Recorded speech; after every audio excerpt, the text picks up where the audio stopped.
Hello दोस्तों, welcome to PRT teacher classes. कैसे हो आप सभी? उम्मीद करता हूँ अच्छे होंगे, पढ़ाई कर रहे होंगे। चलिए शुरू करते हैं आज का सेशन। आज के सेशन में क्लास 8 का जो चैप्टर है, लास्ट चैप्टर है, इसके अलावा कोई चैप्टर नहीं। कल से 9 क्लास का चैप्टर शुरू हो जाएगा। 9 क्लास का एनसीईआरटी शुरू हो जाएगी, वो भी साइंस शुरू होगी। और साइंस में एनसीईआरटी में पहला चैप्टर हम लोग कल से पढ़ेंगे। लेकिन आज जो चैप्टर पढ़ना वो थोड़ा इंपॉर्टेंट है, ठीक है। उसमें समतल दर्पण का, ठीक है, प्लेन मिरर का, ठीक है। उसके बाद कॉनकेव मिरर और कॉन्वेक्स मिरर का क्या किया गया है, चर्चा की गई है। बस इसमें कॉन्वेक्स कॉनकेव लेंस की बात नहीं की गई है, बस खाली कॉनकेव मिरर और कॉन्वेक्स मिरर के बारे में चर्चा की गई है, ठीक है। ये सारी चीज़ें हमें क्या करना है, पढ़ना है, ठीक है। इसमें यही पढ़ना। और साइन कन्वेक्शन की बात की गई है, ठीक है। वो भी किस पर डिपेंड अपॉन, ठीक है, किस पे, कॉनकेव लेंस और concave mirror and convex mirror के ऊपर चर्चा की गई है। कहा जाता है कि देखिए, एक चीज़ याद रखिएगा, सुबह की शुरुआत हो रही है और आपको पढ़ाने चल रहा हूँ, तो कहते हैं कि देर लगेगी मगर सब सही होगा, ठीक है। देर लगेगी मगर सब सही होगा, जो सोचा है वही होगा।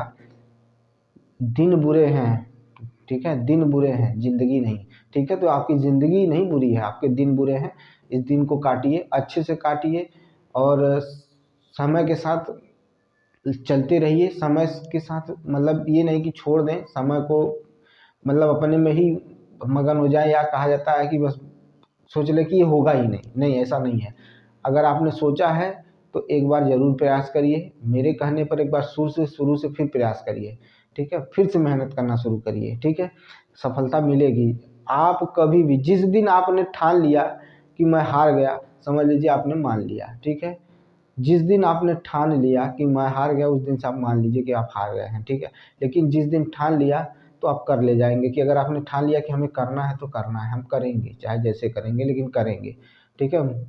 हम तो कहते हैं मुझे खुद नहीं पता कि मैं क्या करूँगा, कैसे करूँगा, क्योंकि जीवन किधर की तरफ जा रहा है कुछ समझ में नहीं आ रहा है, ठीक है। लेकिन फिर भी मैं जानता हूँ कि मेरा काम है मेहनत करना, मेरा काम है। मुझे क्या आता है अच्छे से, मुझे अच्छे से क्या मतलब, मेरा मन जिसमें लगता है, और जिसमें मन लगता है तो आदमी उसको एक दिन न एक दिन ऑटोमेटिक अच्छा करना शुरू कर देता है। तो मेरा मन लगता है टीचिंग कराने में, मेरा मन लगता है पढ़ाने में, तो मैं पढ़ाऊँगा, मुझे इसी में आनंद आता है, तो मैं ये करूँगा।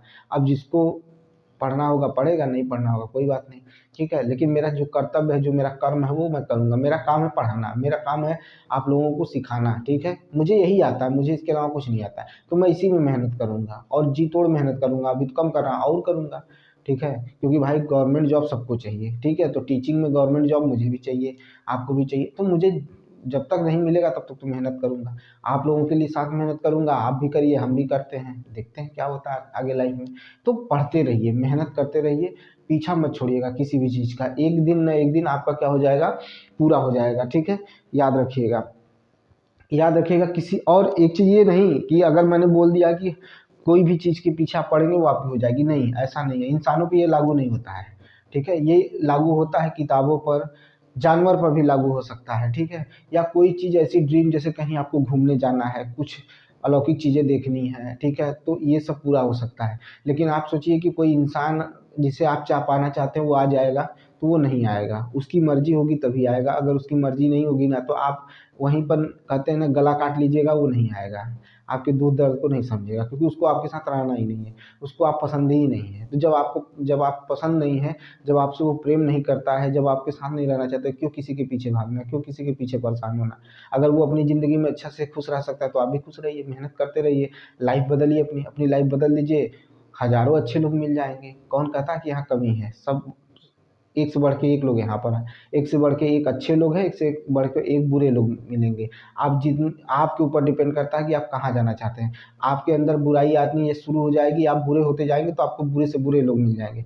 कभी देखा है आपने शराबियों को किसी सज्जन पुरुष के साथ घूमते हुए? नहीं, उनको शराबी को शराबिये मिलते हैं। और वो शराब, एक चीज़ याद रखिएगा, जिसका जैसा आचरण होता है वैसी संगत हो जाती है, ठीक है। शराबियों को देखेंगे कि आपको, अगर आप वहाँ 4 लोगों के बीच में खड़ा होकर बात कर रहे हैं, अगर एक शराबी है वहाँ खड़ा है तो ज़्यादा देर तक टिक नहीं पाएगा, वो तुरंत अपने ग्रुप में भागेगा और वहाँ बैठ कर पहले बात करेगा कि ले आओ कुछ पिया खाया जाए, ठीक है। लेकिन वो आपसे नहीं खा सकता, इसलिए वो आपके पास कुछ देर ही तक टिकेगा, उसके अलावा टिक ही नहीं पाएगा। और आप 4 शराबियों के बीच में रहेंगे तो आप कुछ देर तक नहीं टिक पाएंगे, कुछ ही देर तक खड़े रहेंगे। लेकिन जैसे ही आपको लगेगा कि यहाँ सिर्फ बात पीने खाने की हो रही है तो आप हट जाएंगे, आपका मन ही नहीं लगेगा, ठीक है। तो याद रखिएगा, तो यही संगत होती है, तो जैसी संगत करेंगे वैसा मिलेगा। लेकिन किसी से प्रेम या दोस्ती या कोई कहिए कि आपका सम्मान करे, तो ये सब भीख मांगने वाली बात होती है। भीख मत मांगा करिए किसी चीज़ के लिए, ठीक है। खासकर इन सब चीज़ों के लिए भीख मत मांगिए। एक बार पैसे के लिए लेकर गुलामी कर लीजिएगा, क्योंकि पैसा रहेगा तो सब कुछ रहेगा, पैसा नहीं है तो कुछ नहीं है, ठीक है। लेकिन किसी के पीछे गुलामी मत करिएगा। अगर आप किसी के पीछे गुलामी नहीं कर रहे हैं तो वो झक मार के आपके पीछे आएगा, याद रखिएगा, ठीक है। लेकिन अगर आप गुलामी करना शुरू करेंगे, कभी कोई कुछ नहीं पूछेगा, आपकी अहमियत खत्म हो जाती है, याद रखिएगा। लाल पेड़ा रखा हुआ है, एक तरफ गुड़ रखा हुआ है, ध्यान से सुनिएगा। एक व्यक्ति को लगातार लाल पेड़ा खिला रहे हैं, लगातार पर डे खिला रहे हैं, 365 दिन खिला दे रहे हैं, लेकिन जैसे ही अगला साल चढ़ेगा ना, वो एक बार कहेगा जरा गुड़वो चख के देख ले, ठीक है, याद रखिएगा। तो किसी को बहुत ज़्यादा मीठा देंगे, या कहा जाता है किसी को बहुत ज़्यादा सम्मान देंगे, किसी को बहुत ज़्यादा प्रेम देंगे ना, तो आपके प्रेम की वैल्यू ना करके वो किसी और के प्रेम को चखने की कोशिश करेगा या दोस्ती कबूल करेगा। मैंने कहा ना, 365 दिन आप उसको लाल पेड़ा खिलाइए। हमारे यहाँ का बहुत फेमस है लाल पेड़ा बनारस का, और उसको 365 दिन लाल पेड़ा खिलाइए। देखिए 366वें दिन यानी अगले साल आप वो जरूर हाथ मारेगा कि एक बार गुड़वो खा के देख लेते हैं कैसा लगता है, ठीक है। तो ये चीज़ होता है, उस दिन क्या हो जाएगी, लाल पेड़े की अहमियत खत्म हो जाएगी। और लाल पेड़े की अहमियत नहीं खत्म हो रही है, ठीक है। अरे कह रहे हैं कि उसके सामने लाल पेड़े की अहमियत नहीं खत्म हो रही। लाल पेड़ा क्या किया जा रहा है, अब निगलेक्ट किया जा रहा है उसका, उसका जो वजूद है ना, वही जब वो गुड़ को चुन लिया ना, वहीं आपका लाल पेड़ा का वजूद खत्म हो गया, ठीक है। आपके लाल पेड़े का वजूद खत्म हो गया वहीं वहीं देख लीजिए ना। जब तरह तरह की पहले क्या होता था, गांव में हम लोग जाते थे तो गुड़ से पानी पिलाया जाता था, ठीक है, गुड़ आता था पानी पीते थे। आज मिठाइयाँ उनकी जगह लेनी, कहीं यदा कदा घर में आपको गुड़ मिल जाएगा पानी पीने को, नहीं तो कहीं पानी नहीं पीते, तो कहीं ना कहीं उसकी वैल्यू खत्म हो गई ना। नहीं, पहले यही गुड़ था जो लोग खा के पानी पीते थे, और अच्छे अच्छे लोग पीते थे, और अच्छी खासी इसमें मतलब जो भी चीज़ें थी ना, वो कहीं ना कहीं हमारे लिए, हमारे हेल्थ के लिए अच्छी थी। तो गुड़ खाना चाहिए, लेकिन लोगों ने छोड़ दिया, क्यों? क्योंकि उससे अच्छी चीज़ मिल गई। तो वही बेटा है, जिस दिन इस मिठाई से भी अच्छी चीज़ मिल जाएगी, जिसकी वजह से शुगर नहीं होगा, जिसकी वजह से विभिन्न प्रकार की बीमारियां नहीं होंगी, और खाने में भी अच्छा स्वाद आएगा, आनंद आएगा, और वो हमारी बॉडी के लिए हेल्पफुल होगा ना, तो देख लीजिएगा इन सभी मिठाइयों को बैन कर दिया जाएगा। क्यों? क्योंकि इनका वजूद खत्म हो गया, ठीक है। इनको लोगों ने इतना खा लिया, इतना खा लिया है ना, या इसको एकदम अब इसकी कोई इज्जत नहीं रह गई। तो वही चीज़ है, आपको इस तरह से बनना है कि कोई एक बार चखे तो एक बार, उसके बाद अगर आपको चखने की कोशिश करे तो उसे मेहनत करनी पड़ जाए, परिश्रम करनी पड़ जाए, तब वो आपकी वैल्यू समझेगा, नहीं तो नहीं समझेगा। तो गुड़ और लाल पेड़े की तरह समझिएगा चीज़ों को, किस तरह से इंसान बदल रहा है। तो अपने, हाँ एक चीज़ याद रखिएगा, अब किताबों से, ठीक है, किताबों से प्रेम करेंगे तो किताब आपको प्रेम के बदले इतना कुछ लौटा देगी ना, कि आपको फिर किसी के प्रेम की ज़रूरत ही नहीं है, ठीक है। आपके पास सामाजिक ज्ञान होगा, आप कैसे बोलेंगे उठेंगे, सारी चीज़ें आपको नॉलेज हो जाएगी। किसी गंभीर मुद्दे पर आप घबराएंगे नहीं, बहुत सोच समझ के फैसला लेंगे। उसके बाद नौकरी मिलेगी, ठीक है, पैसा कमाने का जरिया होगा, सारी प्रॉब्लम सॉल्व हो जाएगी, ठीक है, याद रखिएगा। और इसी में मेहनत भी करिए। आइए चलते हैं, पढ़ते हैं चैप्टर लाइट। देखिए भाई, लाइट चैप्टर खत्म होने के बाद, ठीक है, इस लाइट चैप्टर खत्म होने के बाद आपका अगला चैप्टर शुरू हो जाएगा क्लास 9 का, ठीक है। 9 के पहले चैप्टर से शुरू करेंगे। और याद रखिएगा एक चीज़ और आपके सामने, आपके जहन में डाल देता हूँ, कि जब अगला चैप्टर हम लोग शुरू करेंगे ना, हम लोग क्लास 9 का चैप्टर शुरू करेंगे, तो हो सकता है कि हर एक चैप्टर का 2 से तो कम वीडियो आएंगे नहीं, 3 आ सकते हैं, क्योंकि मुझे एकदम डिटेल से घुस घुस के पढ़ाना है। क्योंकि मुझे पता है कि आपका NTPC ग्रेजुएट, अंडर ग्रेजुएट, इसको आप पढ़ रहे हैं, एक बार दो बार देख लेंगे तो आपको लर्न हो जाएगा। 8 तक तो बहुत नॉर्मल है, 9-10 में आपको डिटेल में पढ़ाना है और जम के पढ़ाना है। तो तैयार रहिएगा, ये मत सोचिएगा कि एक ही दिन में खत्म हो जाए, नहीं, वहाँ पर मुझे हर चीज़ अच्छा एक्स्ट्रा चीज़ ऐड करके पढ़ानी है, ताकि आपकी पूरी तैयारी हो जाए। तो चलिए लाइट के बारे में पढ़ते हैं, प्रकाश के बारे में पढ़ते हैं। प्रकाश होता क्या है भाई, लाइट होती क्या है? अरे लाइट वो है जिसकी वजह से हमें सारी चीज़ें दिखाई दे रही हैं। इधर देखिए अगल बगल ट्यूबलाइट लगी हुई है, ठीक है। तो उसी ट्यूबलाइट की वजह से हम आपको पढ़ा पा रहे हैं, तभी तो आप इस ब्लैक बोर्ड पर देख रहे हैं, ब्लैक बोर्ड पर देख रहे हैं, क्योंकि लाइट आकर इससे टकरा कर आपके तक पहुंच रही है, हमारे कैमरे तक पहुंच रही है, ठीक है। तब जाके हमें क्या मिल रहा है, कैमरा का है भाई, मोबाइल है मेरे पास, कैमरा वैमरा नहीं है। तो इस पर क्या करा, अगर कैमरे लेने की औकात होती तो पहले डिजिटल बोल लेते हैं, क्योंकि इसकी वजह से बड़ी समस्या हो रही है, ठीक है। तो आप कहीं ना कहीं क्या कर लेंगे, ये सारी चीज़ें कर सकते हैं, लेकिन प्रयास जारी है भाई, कभी हो सकता है कि जल्दी ही डिजिटल बोर्ड की व्यवस्था हो, ठीक है। तो ये सारी चीज़ें हैं, तो ये हो गया है, ये प्रकाश के बारे में है। तो हम क्या करते हैं, चीज़ों को देखने के लिए हम क्या करते हैं, लाइट का यूज करते हैं, प्रकाश का यूज करते हैं। और प्रकाश से क्या होती है भाई, हमें जो सूर्य का प्रकाश होता है उससे हमें विटामिन डी भी मिलता है, ठीक है। और क्या मिलता है भाई, हमें क्या मिलता है, ऊर्जा, सबसे अधिक ऊर्जा क्या है, इसी में मिलती है, ठीक है। तो प्रकाश एक सरल रेखीय पथ पर चलता है, ठीक है। प्रकाश एक सरल रेखीय पथ पर क्या करता है, चलता या गमन करता है, ठीक है। और इसी को प्राय क्या कहते हैं, प्रकाश किरण कहते हैं। अगर कोई पूछ ले कि प्रकाश किरण क्या होता है, तो वो एक सरल रेखा में चलता है, ठीक है। और उसी को क्या कहा जाता है, प्रकाश की किरण कहा जाता है। देखिए प्रकाश के लिए दो चीज़ें बोली गई हैं, प्रकाश के लिए दो चीज़ें बोली गई हैं, ठीक है। ध्यान से सुनिएगा, समझ में सारी चीज़ें आ जाएंगी, ठीक है। समझ में सारी चीज़ें आ जाएंगी कि क्या हम कहना चाहते हैं, ठीक है, समझाना चाहते हैं और क्या कहना चाहते हैं, ठीक है। कहा जाता है कि प्रकाश तरंग है और क्या है, कण है। कुछ लोग कहते हैं कि कण है, कुछ लोग क्या कहते हैं, तरंग है, ठीक है। तरंग है, ठीक है। कुछ लोग कहते हैं कण है, कुछ लोग कहते हैं तरंग है, ठीक है। कुछ लोग कहते हैं कण है, कुछ लोग कहते हैं तरंग है, ठीक है। कहीं न कहीं प्रकाश के कुछ क्वालिटी को ये टच नहीं कर पाता या पहुंच नहीं पाता या अलग गुण दिखाता है, और कुछ न कुछ कहीं न कहीं प्रकाश के गुण को या क्वालिटी को ये कहीं न कहीं पकड़ पाता है या शामिल करता है, या तो कहीं न कहीं उसको छोड़ देता है। कहीं न कहीं ये थ्योरी फेल हो जाती है, ठीक है। क्या हो जाता है, कहीं न कहीं थ्योरी क्या हो जाती है, फेल हो जाती है, ठीक है। कभी लोग कहेंगे कि प्रकाश कण की तरह प्रवाह कर रहा है। किस तरह से, प्रकाश, ध्यान से सुनिएगा, प्रकाश कण की तरह प्रवाह होता है, तरह प्रवाह होता है, ठीक है, प्रवाह होता है, ठीक है, प्रवाह होता है। प्रकाश कण की तरह क्या होता है, प्रवाह होता है, ठीक है। कण की तरह क्या करता है, प्रकाश प्रवाह होता है, ठीक है। समझ में आई बात। लेकिन अगर कहा जाए कि प्रकाश के बारे में और बात करें, तो प्रकाश को कहते हैं कि तरंग की तरह चलता है। जैसे प्रकाश के मार्ग में, ध्यान से सुनिएगा, अभी कुछ और भी चीजें बताऊंगा। जैसे ये प्रकाश जा रही है, ठीक है, तो कभी कोई कह रहा है कि प्रकाश कण है, कभी कोई कह रहा है कि प्रकाश क्या है, तरंग है। क्या है, प्रकाश क्या है, तरंग है, ठीक है। तो इसमें क्या हुआ, कुछ मतलब कहते हैं कि कुछ दिनों तक इस उलझन में हम लोग क्या करते रहे, व्यस्त रहते रहे। और फिर आधुनिक क्वांटम जो क्वांटम सिद्धांत है वो उभर कर सामने नहीं आया, इससे संबंधित है, वो उभर कर सामने नहीं आया। और न तो उसकी मतलब समझ में आया कि चीजें कहाँ से क्या हो रही हैं, ठीक है। या कण और प्रकाश का, कण और तरंग कैसे, मतलब कि या तो हम एक को माने कि तरंग है, प्रकाश क्या है, एक तरंग है, या तो हमारे प्रकाश क्या है, एक कण है। तो ये चीजें कही गई कि प्रकाश कण की तरह प्रवाह करता है। अब समझिएगा, मैं बार बार इसको अभी थोड़ा थोड़ा करके बता रहा हूँ, लेकिन अब धीरे धीरे आपको जोड़ने की कोशिश कर रहा हूँ। कण और तरंग समझिएगा चीजों को। ये जो मैंने अभी कहा कि कुछ क्वालिटी को या कुछ गुणों को ये क्या करता है, प्रकट नहीं कर पाता है। प्रकाश के जो तरंग है, अच्छा प्रकाश की तरंग जो कैसी होती है, तो अनुप्रस्थ तरंग है। प्रकाश की जो तरंग है कैसी तरंग है, तो अनुप्रस्थ तरंग है, ठीक है। प्रकाश की जो तरंग है वो कैसी है, तो अनुप्रस्थ है, याद रखिएगा, ठीक है, अनुप्रस्थ है, अनुप्रस्थ तरंग है। और ये कुछ गुणों को क्या करती है, कुछ गुणों को, प्रकाश तरंग के कुछ गुणों को प्रकट नहीं कर पाती है प्रकाश की तरंग, जिसकी वजह से यहाँ पर क्या कर दिया जाता है, नकारा जाता है। क्यों नकारा जाता है, एक और कारण सुनिए, विद्युत प्रकाश प्रभाव या प्राप्तांक सिद्धांत, ठीक है। और ये दोनों सिद्धांत, ठीक है, प्रकाश की जो तरंग है वो इनको पूर्ण नहीं कर पाती, ये दो गुण छोड़ देती है, या ये इन दो गुणों के बारे में व्याख्या करने में असफल रही है।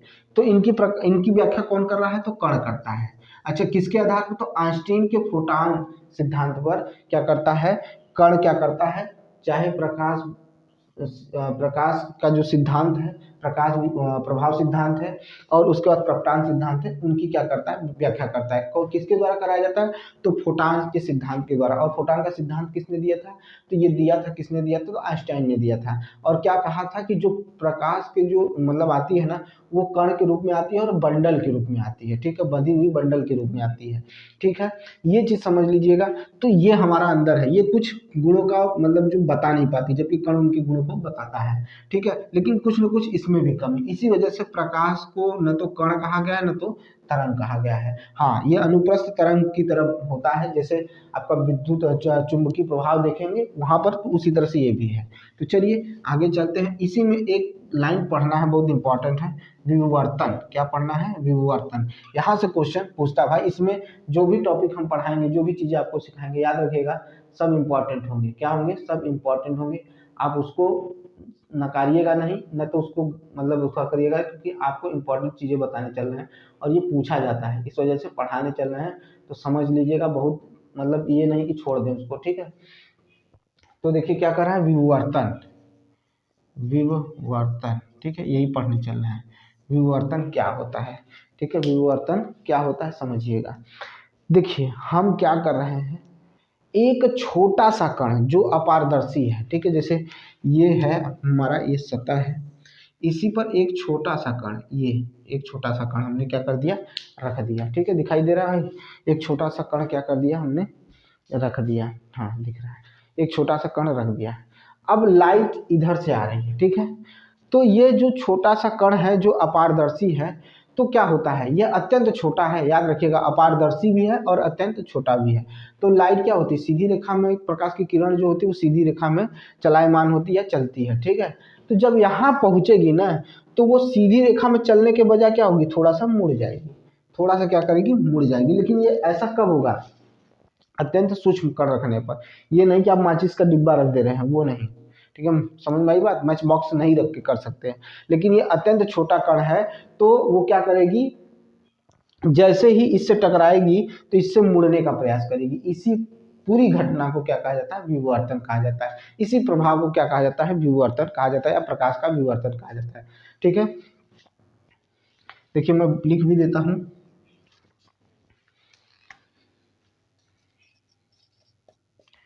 जब प्रकाश प्रकाश के प्रकाश के मार्ग में अत्यंत अत्यंत अत्यंत छोटा कण रख देते अत्यंत छोटा कण रख देते हैं, तो प्रकाश की किरण सीधी रेखा में न जाकर मुड़ने का प्रयास करती है, मुड़ने का प्रयास करती है। इसी घटना को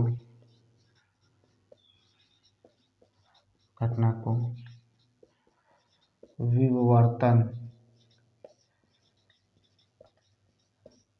कहते हैं, ठीक है। इसी घटना को क्या कहते हैं, विवर्तन कहते हैं, ठीक है, ठीक है।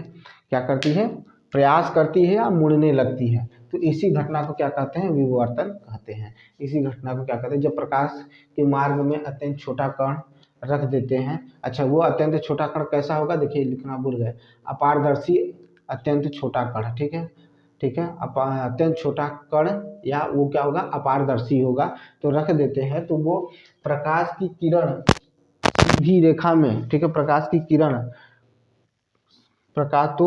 किरण सीधी रेखा में न जाकर मुड़ने का प्रयास करती है। इसी घटना को विवर्तन कहते हैं। इसी घटना को क्या कहते हैं, विवर्तन कहते हैं।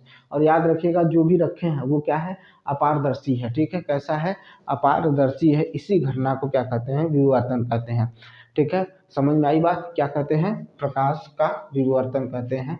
याद रखिएगा, इसको भूलिएगा नहीं, ठीक है, इसको भूलिएगा नहीं, ठीक है। अब आगे की तरफ चलते हैं।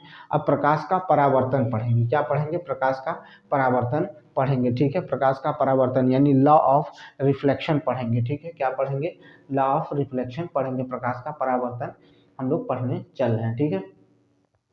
प्रकाश का परावर्तन हम लोग पढ़ने चल रहे हैं, याद रखिएगा और दिमाग में रखिएगा, दिमाग में रखने की कोशिश करिएगा, ठीक है। नहीं तो आप जल्दी भूलेंगे, चीज़ें होंगी गड़बड़ और आपका हो जाएगा नुकसान। वो नुकसान हमें नहीं करना है। हमें जो भी सीखना है अच्छे से सीखना है और सारी चीज़ों को जल्दी जल्दी तैयार करना है। ऐसा नहीं है कि उसको छोड़ दें, ठीक है, ये चीज़ें नहीं करनी है। तो हमें क्या पढ़ना है, लॉ ऑफ रिफ्लेक्शन पढ़ना है, ठीक है, क्या पढ़ना है, लॉ ऑफ रिफ्लेक्शन पढ़ना है। तो चलिए शुरू करते हैं लॉ ऑफ रिफ्लेक्शन। चलिए अब हम क्या पढ़ेंगे, लॉ ऑफ रिफ्लेक्शन के बारे में पढ़ेंगे, ठीक है। चलिए लॉ ऑफ रिफ्लेक्शन, ये याद रखिएगा भाई, इसको बहुत ज़रूरी है, ऐसा ना हो कि भूल जाए आप। विवर्तन के बारे में भूलना नहीं है भाई, ठीक है, भूलना नहीं है, ठीक है। अब हम पढ़ेंगे लॉ ऑफ रिफ्लेक्शन पढ़ेंगे या प्रकाश का परावर्तन पढ़ेंगे, ठीक है, प्रकाश का परावर्तन पढ़ेंगे, याद रखिएगा, ठीक है। चलिए लॉ ऑफ रिफ्लेक्शन पढ़ते हैं, ठीक है।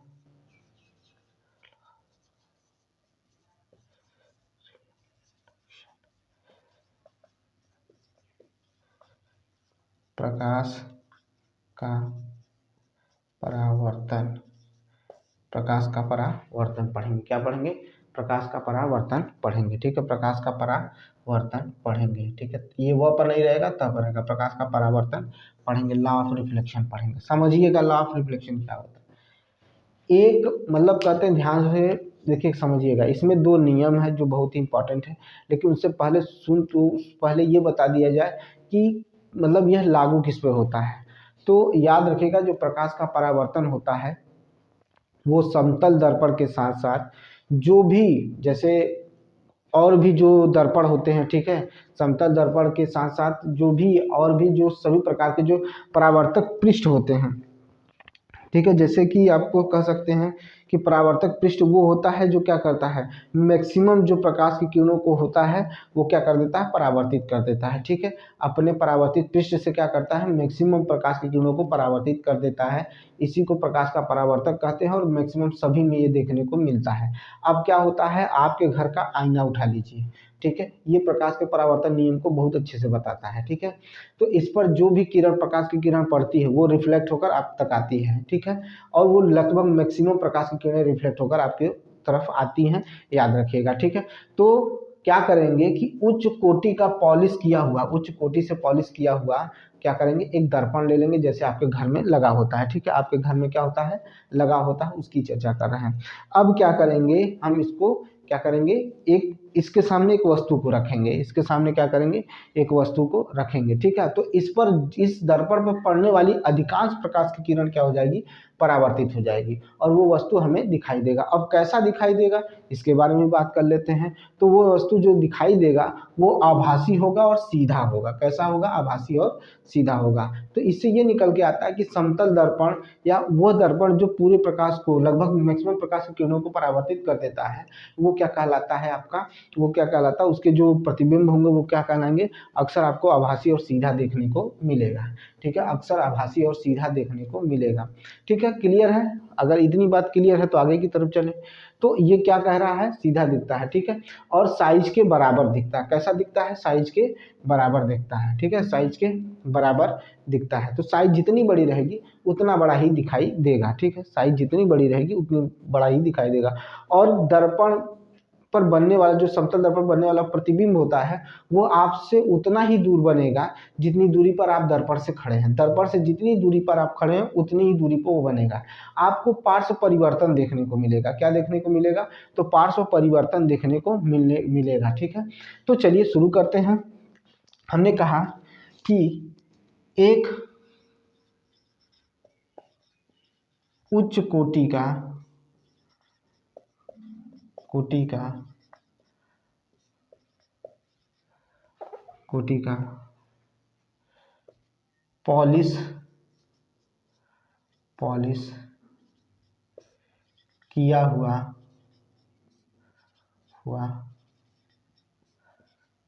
समतल दर्पण से टकराने वाली प्रकाश की किरण किरण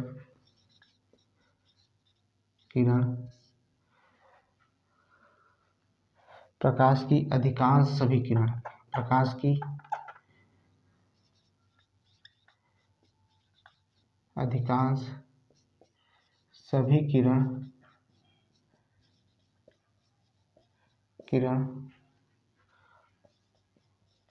वापस हो जाती है, हो जाती है। इसी कारण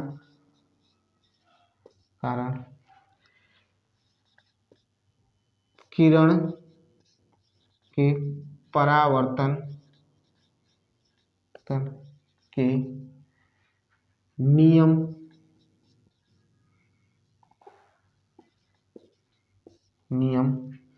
इसी कारण किरण के परावर्तन के नियम लागू होते हैं जो निम्न है।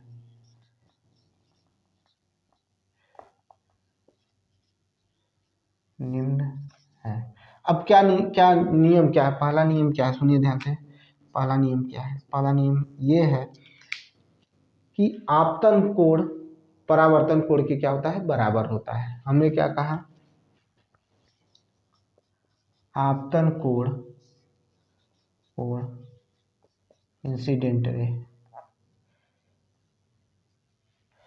आपतन कोण यानी हाँ इसे बनाओ, आपतन कोण कामा परावर्तन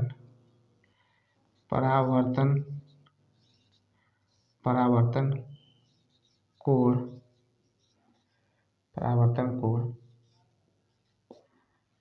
के बराबर होता है। परावर्तन कोण के लिखे तो हैं, परावर्तन कोण के बराबर होता है। ठीक है, बराबर होता है। अब क्या होता है? आपतित किरण, ध्यान से सुनिएगा, दूसरा नियम, आपतित किरण, ठीक है, और ठीक है दर्पण का जो अभिलंब होगा, ठीक है, आपतित किरण, ठीक है, और जो दर्पण का अभिलंब होगा, ठीक है, दर्पण का जो अभिलंब होगा तथा परावर्तित किरण सभी एक ही तल में देखने को मिलेगा, सभी एक ही तल में देखने को क्या करेगा? मिलेगा। तो हम कैसे लिख सकते हैं? तो लिखेंगे कि आपतित किरण दर्पण के आपतन बिंदु पर अभिलंब, ठीक है, आपतित किरण तथा दर्पण के आपतन बिंदु पर अभिलंब। देखिए क्या कह रहा हूं, आपतित किरण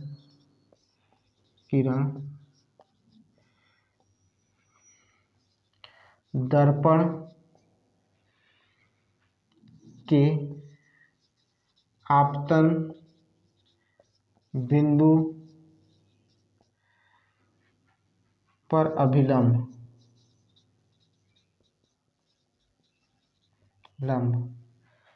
तथा परावर्तित किरण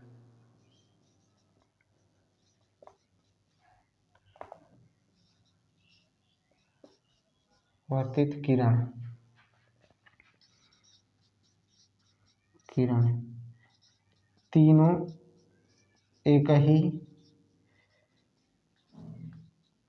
तल पर होते हैं। ठीक है, तीनों क्या होते हैं? एक ही तल पर होते हैं। अब अगर इसको लर्न करना हो तो कैसे लर्न करेंगे? देखिए ट्रिक समझिएगा, समझने की कोशिश करिएगा। अभिलंब, पहले में सिर्फ कोण की बात हुई है कि दोनों कोण आपस में कोण आई बराबर कोण आर हो जाएगा, ये तो एकदम आसान है। दूसरा क्या है, ये पढ़े भी हैं, आपको याद भी होगा, आपतित किरण और अभिलंब और क्या होता है? परावर्तित किरण, तीनों एक ही तल पे हैं, बस बात खत्म। इससे ज़्यादा आपको याद नहीं करना, इससे ज़्यादा आपको कुछ भी करना नहीं है। ठीक है, इसमें बहुत ज़्यादा आपको परेशान होने की ज़रूरत नहीं है। तो चलिए इसके बारे में और कुछ लिखते हैं, अभी बहुत कुछ बाकी है। ठीक है, बहुत कुछ बाकी है।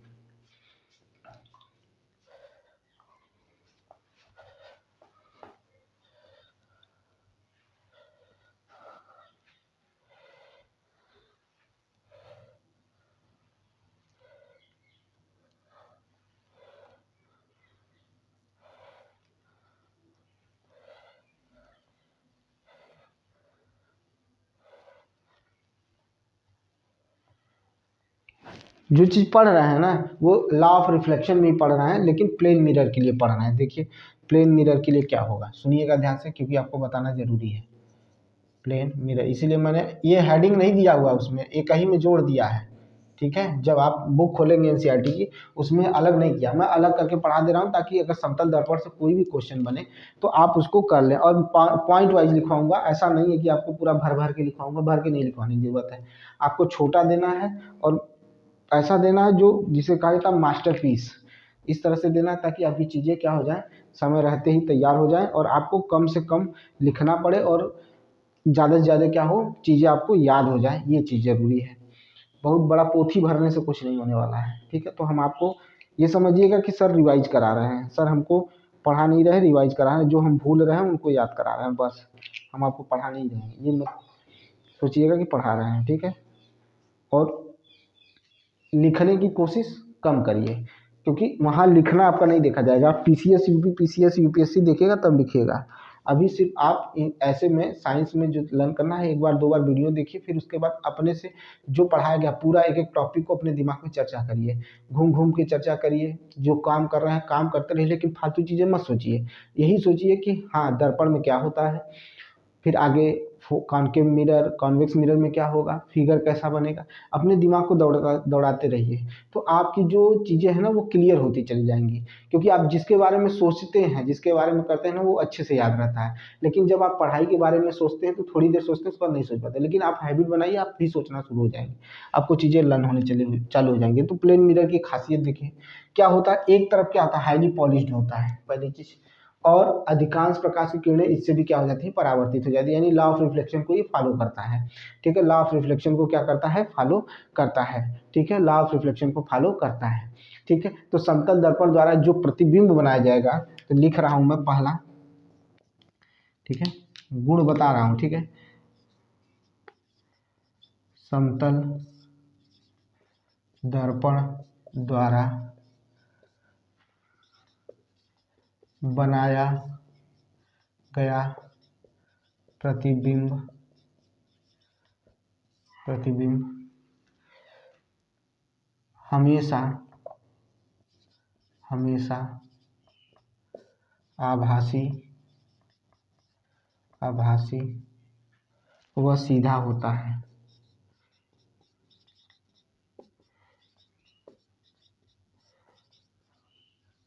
क्या होता है, सीधा होता है।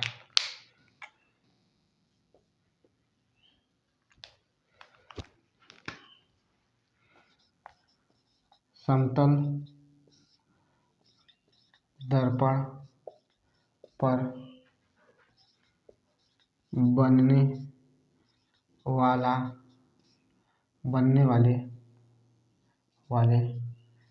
प्रतिबिंब की साइज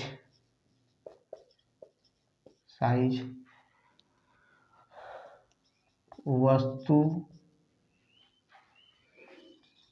की साइज के बराबर होता है, बराबर होता है। देखिए कितना सुंदर, दो ही लाइन मैंने पढ़ाया और आप समझ गए होंगे। आपको क्या याद रखना है, सीधा और आभासी। यहाँ पर जो प्रतिबिंब की साइज होगी, जैसे मुझे दर्पण के सामने खड़ा कर दीजिए, नहीं बेटा आप इसको इसको दर्पण के सामने खड़ा कर दीजिए और इसको देखिए कि इसकी लंबाई कितनी होगी, इसकी साइज कितनी होगी, उतनी ही साइज क्या होगी दर्पण के अंदर भी होगी इसकी। ठीक है, ठीक है, समझ में आई बात। अब अगला देखिए, ये सब इम्पॉर्टेंट है बेटा, लोग इसको छोड़ देते हैं, आप मत छोड़िएगा, लर्न करके रखिएगा। टीचर उठा के यहीं से दे देगा क्वेश्चन, चार ठो बड़ी बड़ी लाइन लिख देगा, इतनी बड़ी बड़ी लाइन, आप देख के डर जाएंगे कि अरे क्या दिया हुआ है। लेकिन जब आप उसमें पढ़े हैं और इसमें जब डूबेंगे या जब आप उसको पढ़ेंगे तो आपको चीज़ें याद हो जाएंगी। ठीक है, समतल दर्पण पर बनने वाला प्रतिबिंब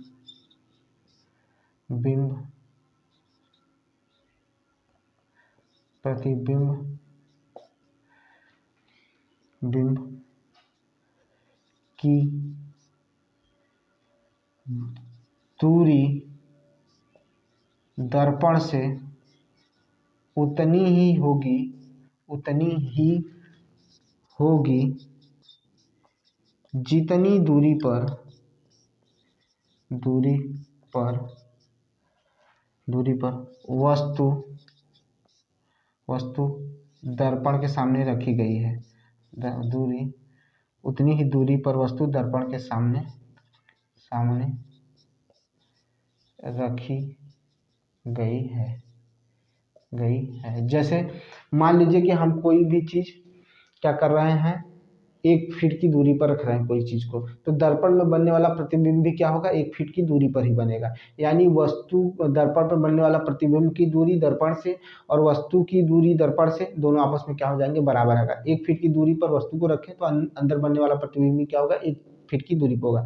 और समझना तो समझिए, अगर आप दर्पण से 4 कदम पीछे हो रहे हैं तो आपका प्रतिबिंब भी दर्पण से 4 कदम पीछे बनेगा। अगर आप 10 कदम पीछे होते हैं तो दर्पण पर बनने वाला प्रतिबिंब आपसे 10 कदम पीछे ही होगा।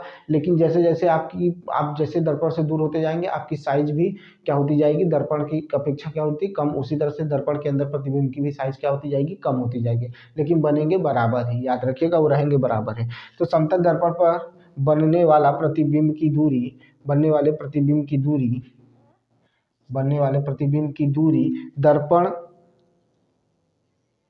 प्रतिबिंब की दूरी दर्पण से उतनी प्रतिबिंब की दूरी दर्पण से उतनी ही होगी जितनी दूरी पर वस्तु दर्पण के सामने रखी गई है। बस ये याद रखिए, आपका काम हो जाएगा। ये 3 हो गए, अभी चौथा बाकी है भाई। समतल दर्पण में पार्श्व परिवर्तन देखने को मिलता है। समतल दर्पण में क्या देखने को मिलता है, तो पार्श्व, लाइट चली गई भाई, 2 मिनट में जाइए।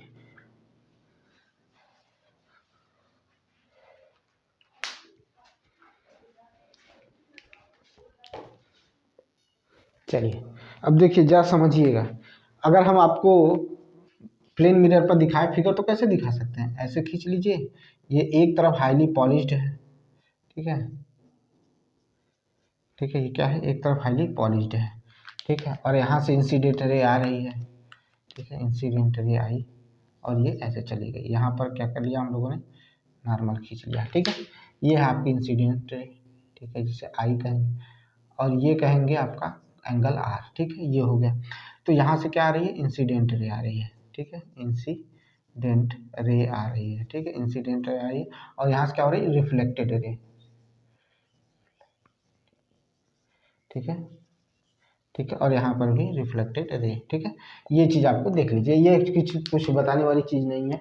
ये यहाँ से क्वेश्चन नहीं पूछेगा आपको कि आप इसमें बहुत ज़्यादा ध्यान दीजिए, इस पर ध्यान वान देने की जरूरत नहीं है, समझिएगा। अगर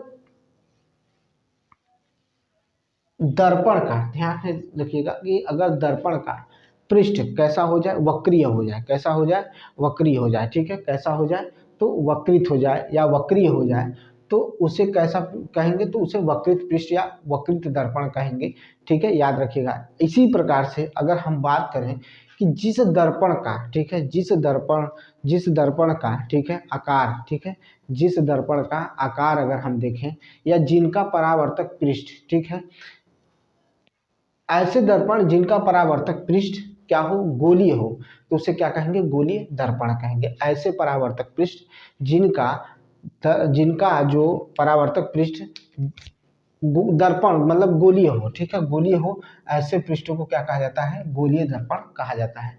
गोलीय दर्पण में हमने आपको बता दिया कि क्या कहा जाता है। तो हमें क्या पढ़ना है, तो गोलीय दर्पण के बारे में पढ़ना है, ठीक है, क्या पढ़ना है, गोलीय दर्पण के बारे में क्या करना है, चर्चा करना है, ठीक है, क्या करना है, चर्चा करना है, ठीक है। तो आइए चर्चा करते हैं गोलीय दर्पण के बारे में, ठीक है, गोलीय दर्पण क्या होता है, ठीक है, तब आगे की तरफ हम बढ़ेंगे, ठीक है, आगे की तरफ बढ़ेंगे और आगे और चीज़ों को क्या करेंगे, समझेंगे, ठीक है। तो आइए चलते हैं, देखते हैं गोलीय दर्पण के बारे में, ठीक है, किसके बारे में देखेंगे, गोलीय दर्पण के बारे में चर्चा करेंगे। चलिए भाई, अब समझिएगा, हमने कहा कि अगर किसी भी दर्पण का परावर्तक पृष्ठ गोलीय हो तो उसे गोलीय दर्पण कहते हैं। कॉनकेव मिरर, कॉन्वेक्स मिरर, यही होता है। लेकिन अभी इसमें क्या है, ये जब पुरानी वाली बुक थी उसमें कॉनकेव मिरर और कॉन्वेक्स मिरर दिया था, इसमें नहीं दिया है। अब इसको उठाकर किसमें दे दिया है, अगली कक्षाओं में, ठीक है। तो हम इसको अगली कक्षा में जरूर पढ़ेंगे, लेकिन इसमें अब जो दिया हुआ उसको भी जान लेते हैं, उसके बाद आगे की तरफ चर्चा करेंगे।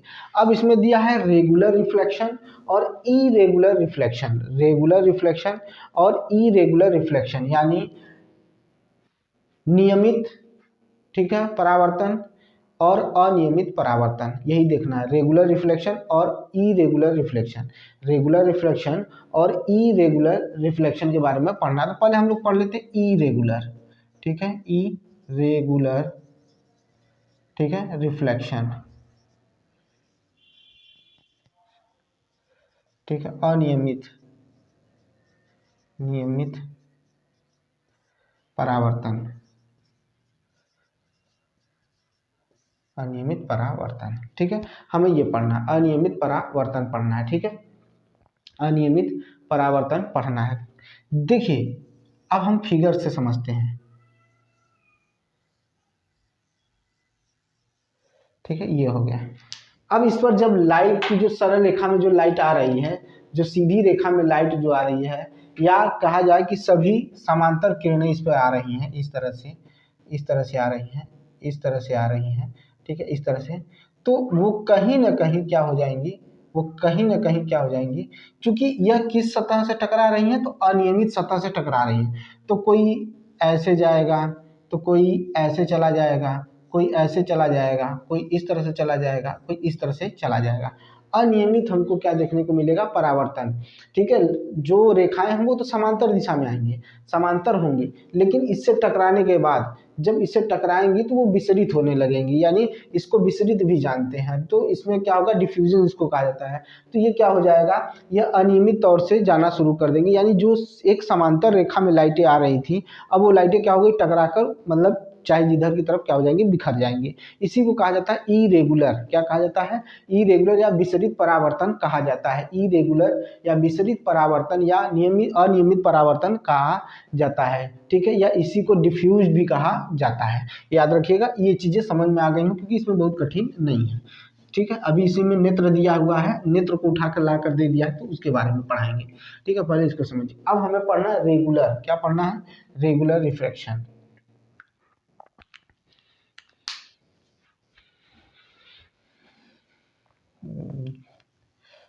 झूठे ही मिटा दिए, बस इसको मिटा दीजिए, नियमित, ठीक है,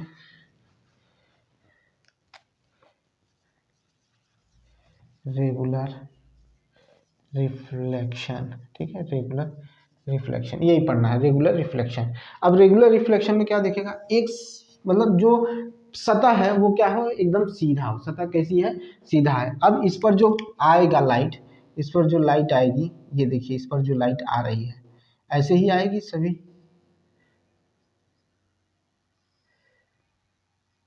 ऐसे ही आएगी,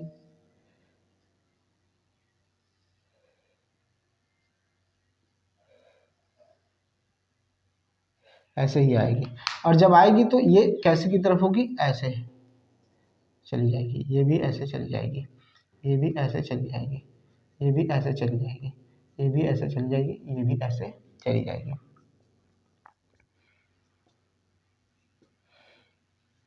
ठीक है, ऐसे चली जाएगी। ये मिलेगा आपको क्या, जो परावर्तक पृष्ठ है वो समतल है, ठीक है। पहले तो ऊबड़ खाबड़ था, ठीक है, लेकिन अब क्या है, समतल है। तो ऐसे में जो प्रकाश की किरणें आती हैं वो टकराती हैं, और जैसे समानांतर आई हैं उसी तरह से एक दूसरे के समानांतर चली जाती। इसी को क्या कहा जाता है, रेगुलर, क्या कहा जाता है, परावर्तन कहा जाता है, नियमित परावर्तन या रेगुलर परावर्तन कहा जाता है, ठीक है। बस इतने जानते रहिए, आपको लिखने की जरूरत नहीं है, आप बस याद रखिए वहां सतह ऊबड़ खाबड़ थी, यहाँ सतह समतल है, बस इतना याद रखिएगा। अब इसी में कुछ टॉपिक, जैसे सूर्य क्या होता है, मतलब चंद्रमा जो होता है हमें कैसे दिखाई देता है, क्योंकि सूर्य का प्रकाश उस पर टकराता है या सूर्य से प्रकाश मिलता है, और परावर्तन होने के बाद हमारे पास तक पहुंचता है तो हमें दिखाई देता है। तो ऐसे जो दूसरों के प्रकाश के माध्यम से जो चमकने की कोशिश करते हैं या चमकते हैं, ठीक है, दूसरे प्रकाश की मतलब प्रकाशित वस्तुओं से क्या होता है, प्रकाश से चमकते हैं उसे प्रदीप्त पिंड कहा जाता है। ठीक है, क्या कहा जाता है? प्रदीप्त पिंड कहा जाता है, याद रखिएगा ये चीज, इसको भी आप पढ़ लीजिए। ठीक है, उसे क्या कहेंगे? प्रदीप्त पिंड कहा जाता है। इसे एल्यूमिनेटेड भी कहा जाता है, याद रखिएगा। इसी तरह से आगे और जानिएगा, कुछ अन्य पिंड होते हैं जो दूसरों की प्रकाश से क्या करते हैं? चमकते हैं। सूर्य, मोमबत्ती, ठीक है, और क्या हो गया? लैंप जो हो गया, ये कैसे पिंड है? ये कैसी वस्तुएं हैं? तो प्रकाशमान है। ठीक है, ये प्रकाश देती हैं, इसलिए दीप्त पिंड कहा जाता है। प्रदीप्त और दीप्त समझ गया? जो दूसरों के प्रकाश से चमकते हैं उन्हें क्या कहा जाता है? प्रदीप्त कहा जाता है। और जो जो अपने प्रकाश से चमकते हैं, जो अपने प्रकाश, खुद प्रकाश उत्पन्न करते हैं, उन्हें दीप्त वस्तुएं कही जाती हैं। ठीक है, अब हमें पढ़ना है मानव आई पढ़ना है, यानी ह्यूमन आई के बारे में पढ़ना है। ह्यूमन आई के बारे में आपको बस समझा देते हैं, समझ लीजिएगा, चीजें आपको समझ में आ जाएंगी और तैयार हो जाएगा। ठीक है, समझिए ह्यूमन आई। ठीक है, ह्यूमन आई, और मैं जो पढ़ा रहा हूं उस पर ध्यान दीजिएगा, उस पर ध्यान दीजिएगा। ठीक है, बस खाली उसको अपने दिमाग में रखिएगा। अभी ह्यूमन आई इतना छोटा नहीं है, आपको बड़े लेवल पर मिलेगा, और उसको किस तरह से पढ़ना है वो भी चर्चा होगी। ठीक है, समझ में आई बात? पहली बात कि जो ह्यूमन आई होता है उसका जो बाहरी आवरण होता है थोड़ा सा कठोर होता है। क्यों कठोर होता है? ताकि आपको बाहरी आघातों से या चोटों से आपको बचाया जा सके। इस वजह से क्या होता है, वो इस तरह का होता है, थोड़ा सा हल्का। क्या होता है, उसकी बनावट जो होती है वो कैसी होती है? तो गोलाकार बनावट होती है। कैसी बनावट होती है? तो गोलाकार बनावट होती है। ठीक है, याद रखिएगा, इसी में गोलाकार बनावट होती है। अब इसी में दिया श्वेत प्रकाश, सूर्य का प्रकाश जो होता है वो श्वेत होता है भाई, वो 7 रंगों में विखंडित होगा, वो हम आपको पढ़ाएंगे। 7 रंगों में जब विभाजित होगा, वो भी चैप्टर, अगले चैप्टर में दिया हुआ है। ठीक है, उसको भी देखेंगे, उसको विग्योर कहते हैं। ठीक है, उसका वेवलेंथ देखेंगे। ठीक है, कौन जो क्या होता है, किसका ज़्यादा ज़्यादा क्या होता है वेवलेंथ, जिसका कितना कम होता है, कितना ज़्यादा, ये पढ़ेंगे। ठीक है, तो ये सारी चीज़ों को हम देखेंगे, लेकिन पहले हमें जितना दिया हुआ है पहले हम उसके बारे में चर्चा कर लें, फिर उसके बाद देखते हैं और क्या दिया हुआ है भाई। अगर हम बात करें और कुछ दिया हुआ है, तो अगर हम बात करें तो हम कह सकते हैं कि बहु बहु कहते हैं ना कि ढेर सारे, ठीक है, प्रतिबिंब जब बनते हैं, कब बनते हैं? ठीक है, जब हम क्या करते हैं, 2 समतल दर्पण को आमने सामने रखते हैं, तो वहाँ पर बनने वाले जो प्रतिबिंब होते हैं ढेर सारे बनते हैं। जैसे आप बाल कटवाने जाते हैं तो क्या होता है, आपका पीछे का बाल कटा हुआ दिखे, कैसे दिखेगा? तो आपके सामने वाले दर्पण के जस्ट सामने पीछे क्या हो जाता है, एक और दर्पण लगा दिया जाता है, जिसमें आपके कई प्रतिबिंब बनते हैं, बहु प्रतिबिंब बनते हैं, उसको देखने के लिए ऐसा किया जाता है। ठीक है, ये चीज़ याद रखिएगा। अब मानव नेत्र के बारे में बता दिया, और यह क्या है, एक संवेदनशील ज्ञानेंद्रिय है, जिससे हम क्या करते हैं, देख सकते हैं। ठीक है, ये बहुत ही मुख्य है। ठीक है, इसकी ज़रूरत हमें हमेशा रहेगी। ठीक है, अब जानते हैं कैसा होता है। तो मानव नेत्र क्या होता है, गोला होता है, गोलाकार होता है। मानव नेत्र नेत्र गोलाकार होता है। मानव नेत्र गोलाकार होता है। देखिए, इसमें नहीं दिया है गोली दर्पण, इसलिए नहीं पढ़ा है। नहीं, गोली दर्पण बहुत ही सरल है। ठीक है, उसमें कॉन्केव मिरर, कॉन्वेक्स मिरर जो है, अवतल दर्पण, उत्तल दर्पण बहुत सिंपल है। आप अवतल दर्पण में प्रतिबिंब को जितना दूर रखते चले जाएंगे, यानी अनंत की तरफ चले जाएंगे, तो आपका बनने वाला प्रतिबिंब क्या होगा, छोटा होगा। ये पहला कंडीशन। जैसे ही आप प्रतिबिंब को और नज़दीक ले आएंगे, ठीक है, तो थोड़ा बड़ा बनेगा। जैसे वक्रता केंद्र पर रखेंगे, ठीक है, तो जो प्रतिबिंब बनेगा वो वस्तु के साइज के बराबर होगा। और आगे की तरफ बढ़ेंगे, ठीक है, वक्रता केंद्र मतलब जो वस्तु है और मिरर के पास लेके जाएंगे, उतना बड़ा ही प्रतिबिंब बन जाएगा। और जितना दूर लेते जाएंगे वस्तु को, प्रतिबिंब उतना ही छोटा बनना शुरू हो जाएगा। ये याद रखिएगा, एक ट्रिक है जिससे हम क्या कर लेते हैं, चीज़ों को याद कर लेते हैं। लेकिन अभी ये नहीं पढ़ाना, अभी हमें क्लास जब अगली कक्षाओं में चलेंगे एनसीईआरटी के, तो उसमें पढ़ाना है। तो अभी इस पर चर्चा ही क्यों करें, हमें चर्चा करना है नेत्र के बारे में। हम नेत्र के बारे में चर्चा कर लेते हैं, नेत्र को समझ लेते हैं। ठीक है, नेत्र को समझ लेते हैं, पहले नेत्र बनाएंगे। ठीक है, चलिए नेत्र बनाते हैं। ठीक है, दिखाई देना चाहिए भाई। इस नेत्र के इस मतलब इसके जरिए समझिएगा। ठीक है, इसके जरिए समझिएगा तो आपको चीज़ें समझ में आ जाएंगी। टाइम कटेगा, रुक जाइए 2 मिनट। देखिए दोस्तों, लाइट कभी से गई हुई है, लाइट आई नहीं। बना रहे थे जब फिगर को तो लाइट चली गई थी, आई नहीं। इतना आप पहले फिगर देख लीजिए, कल इसी फिगर में हम आगे आपको पढ़ाएंगे। लाइट अभी तक नहीं आई है, और कॉल किए थे तो पता चला कि लाइट अभी 1-2 घंटे बाद आएगी। तो जितना पढ़ा दिया है आप उतना ध्यान दीजिएगा, कल इसके आगे चैप्टर को हम समाप्त कर देंगे। बहुत ज़्यादा बचा नहीं हुआ है, ह्यूमन आई है, फिर उसके बाद क्या है, कुछ जंतु हैं जैसे केकड़ा हो गया, बटरफ्लाई हो गया, इनकी आँखें कैसी होती हैं, फिर उसके बाद आँखों को कैसे सुरक्षित रखा जाए वो है, फिर उसके बाद आपका जो अंधे लोग होते हैं वो कैसे पढ़ते हैं, ब्रेन लिपि क्या है, ये सारी चीज़ें हम लोग कल छोटे में देख लेंगे। वो भी आधे घंटे का वीडियो होगा, वो समाप्त हो जाएगा। ठीक है, कल ये समाप्त हो जाएगा। अभी लाइट की दिक्कत हो गई, इस वजह से हम पढ़ाने में असमर्थ हैं। ठीक है, तो मिलते हैं नेक्स्ट वीडियो में। बहुत बहुत धन्यवाद। प्लीज़ सब्सक्राइब करिएगा, शेयर करिएगा मेरे चैनल को। ठीक है, आज भाई लाइट चली गई, अब क्या कर सकते हैं, इस वजह से इसी पर ख़त्म करें, लेकिन कल इसी पर शुरू करेंगे। ख़त्म करने के बाद और क्लास 9 का कल एक चैप्टर और अपलोड हो जाएगा। पहला चैप्टर क्लास 9 का अपलोड होगा। ठीक है, लेकिन इसके साथ साथ इसका जो बचा हुआ वो भी अपलोड होगा। मिलते हैं नेक्स्ट वीडियो में। बहुत बहुत धन्यवाद।